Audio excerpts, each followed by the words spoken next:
Welcome to Let Me Fix This. Enjoy the video. In this video, I will show how to make pumpkin pie filling from scratch. Start by selecting a sugar pumpkin and roasting it until soft. Scoop the flesh, puree until smooth, and strain any excess water. Mix with brown sugar, eggs, heavy cream, and warm spices like cinnamon, nutmeg, and ginger. Taste and adjust sweetness or spice levels. Chill the filling before baking for best set and flavor. Gather your ingredients and lay them out for an easy workflow. Use 2 cups of pumpkin puree, 3 large eggs, 1 cup heavy cream, and 1/2 cup packed brown sugar. Add 1 teaspoon cinnamon, 1/2 teaspoon ginger, and 1/4 teaspoon nutmeg for classic flavor. Whisk everything until smooth and glossy, then taste carefully and tweak sweetness or spice. This simple prep keeps the process calm and reliable. Use a few technique tricks to get a silky filling every time.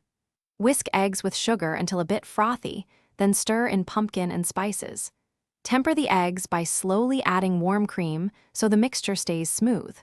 Pour into a prepared crust and bake at 350 degrees F until the center jiggles like gelatin. Let the pie cool fully to finish setting, then chill for cleaner slices and brighter flavor. Thanks for watching. If you found this helpful, don't forget to like and subscribe.